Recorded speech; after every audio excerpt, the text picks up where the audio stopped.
Coming up on the Paper Talk today, we'll be looking at potential targets for Manchester United. There's a report that United could be looking at relegated teams, looking at some of their players, the teams that are struggling down the bottom, and seeing if there isn't one or two players that we could sort of cherry pick. The likes of Amadou Onana has been mentioned amongst others, so we'll be getting into that. Onana, of course, had a decent game against England in the international duty, in the international games. Of course, all the talk was about Kobbie Mainoo, though not about Onana, obviously. Also, Dan Ashworth, what is going on there? We've been waiting for Dan Ashworth to come to Old Trafford now for quite some time, and it just seems to be dragging on. Bit of an impasse there. I keep hearing that, it's going to be soon, or I keep hearing like I'm ITK. We keep hearing it's going to be soon, it's going to be this week, it's going to be next week, but it seems like Newcastle are playing hardball, Manchester United are also playing hardball. No one wants to blink, and Dan Ashworth in the meantime, he's still stuck on gardening leave, so we'll be getting into that and find out just what's going to happen and when we can expect to see the new director of football, if he is going to be the new director of football, arrive here at Old Trafford, hopefully, fingers crossed, in time for the transfer window. Otherwise, what's all that about? That's going to be a bit of a disaster, isn't it? Plus, we'll have a bit of an injury update. We know we've got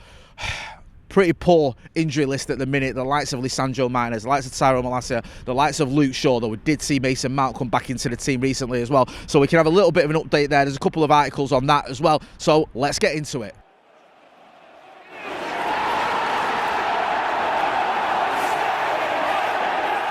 Jay here from Stretford, Paddock. This is the Paper Talk. As you can see, I'm outside Old Trafford and the weather is pretty mild on this Good Friday. I hope you're enjoying your Easter bank holiday, but we're here grafting. Before we get into all that, make sure you are hitting like, share and subscribe to the channel. We want to get to 750,000 subscribers by the end of the season, and with your support we can do it. Right, quite a few stories doing the rounds this morning. I want to talk quickly about Dan Ashworth, because there's a story I think in the Daily Mail about how neither Newcastle or Manchester United are backing down. Newcastle obviously wanted a bit of a chunky payout for him, wanted compensation, believed to be in the region of 20 million quid. United were having none of it. There were reports that it could go down to about 10 million. Then there was further reports that Newcastle wanted Dan Ashworth not to start his new job at Old Trafford till after the transfer window. That was becoming a bit of a sticking point. There was also reports that Newcastle were happy for him to go to United, maybe even would be willing to back down slightly if it meant that he would guarantee he didn't sign any players that he'd scouted for Newcastle, or try and buy any players from Newcastle, I should say, which, again, it's all a bit confusing in it, all this. But according to the latest reports, neither club's backing down. I mean, they've still not appointed their successor to Dan Ashworth. We've still not appointed him. I don't know how long this is going to rumble on for, but both clubs will want to get this sorted sooner rather than later, with the transfer window looming. Another story doing the rounds, I saw this in the Express, and this is from our old mate, I think it's Alex Turk. And this is one of these stories that sometimes is a bit of a mix of news and slight opinion as well. It's not completely a news story. It does have news elements, but there's a little bit of opinion and speculation thrown in there. And what Alex was talking about is the sort of 6 targets that Manchester United could look at from clubs that are either likely to be relegated at the end of the season or are struggling. And United used to do this years ago under Sir Alex Ferguson. We'd always look at clubs down the bottom end of the table, and we'd get players from them. We'd get players from clubs that were struggling. We'd buy the likes of, Dennis Irwin or Chris Smalling or Edwin van der Sar or whatever from clubs that are a little bit lower down the table. Now, I know van der Sar is obviously a huge player, but when he was at Fulham obviously were nowhere near the top of the table. I don't think they were anyway. So we've done this in the past, and this is what the Express are saying now, is that United could look at some targets from teams that are either going to be relegated or going to struggle. And the players that I mentioned, a few of them we've already been linked with quite heavily, like Sir Mark Gouy, I mentioned him yesterday. Jared Branthwaite, obviously, he's another one. Michael Olise is another target that we've been linked with quite heavily. Ivan Toney, I think you've heard that one doing the rounds several times. There was also one that was a bit of a left field one. That was Alfie Dote, the kid from Luton. And there was a suggestion there that United could look at him as an option at left back. We know we've had issues there at left back this season, with obviously Tyrone Malacia and Luke Shaw both being out injured.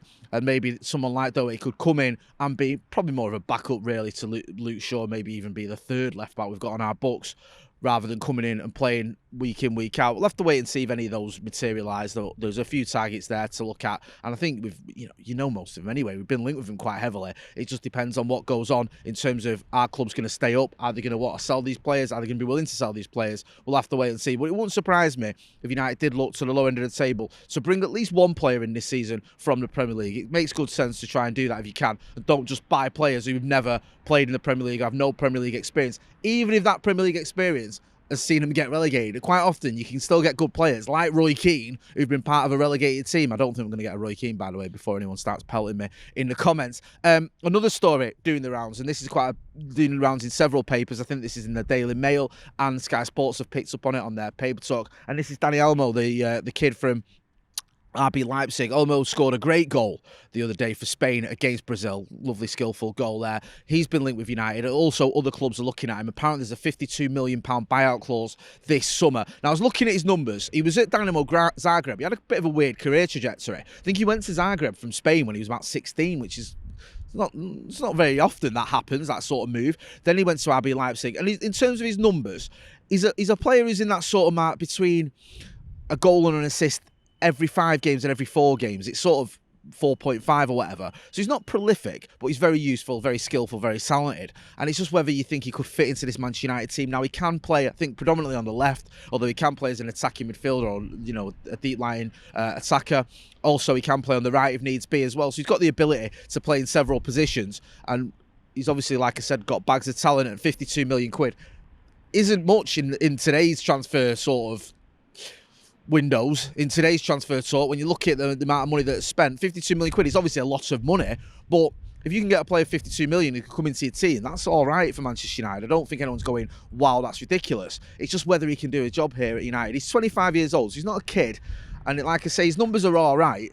But when you watch him, there's obviously a player there. So let me know in the comments in the chat. I'd be interested to see what everyone thinks about that. Do you see that as a move that Manchester United should be making? Should we be bringing in someone like Olmo to come into this Manchester United team? Because it wasn't long ago, Sir Jim Ratcliffe, when he gave an interview, he said, we don't want to sign Mbappe, we want to sign the next Mbappe. And I'm not saying a 25-year-old is the next Mbappe, but I think the sort of idea there is the transfer policy at United is going to shift slightly. And we aren't going to be buying the 90, £100 million players like we have done in the past, €100 million players like we have done in the past. Maybe looking a little bit more at the 40, 50, £60 million players, the likes of which Jared Branthwaite and players like that fit into that category.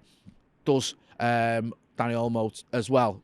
Interesting one to look out for. I do expect us to try and buy an attacker. It could be him, it could be someone else. Let me know what you think. Just on the injury front as well, we've had a couple of injury updates. I mean, to be honest with you, we don't know much until we hear from the manager, do we? There's a lot of speculation that Sandro Martinez could be available for the Brentford game. We saw pictures with Rasmus Højlund, Garnacho, players that we did expect to be fit. Obviously, some of whom have played for their clubs as well, their national sides during international duty. So there's there's an article in the Evening News about unknown, Luke Shaw unknown, we don't know when he's going to be back, Tyrone Malacia unknown. There's a lot of ifs and buts and maybes, and I think the best bet there is to wait and hear from the manager today. He's going to be doing his press conference this afternoon, so we can find out whether the likes of Lisandro Martinez or Rasmus Højlund are definitely going to be fit. I mean, I think Højlund will be anyway, but Martinez is the big one for me. I don't know what's going on there. Hopefully we can find out a little bit more. Maybe there'll be an update as well on Tyrone Malacia and Luke Shaw, because we are still a little bit threadbare on that left-hand side of defence. I'm going to leave it there. Make sure you're hitting like, share and subscribe. I'm going to be back later on with The Brew. We've got a special guest for that. We're going to be doing a look at some of the takeover bids of yesteryear here at Old Trafford. So make sure you're subscribing to the channel. I've been Jay Motty. This has been the Paper Talk outside a pretty mild Old Trafford on this Good Friday. Thanks for watching.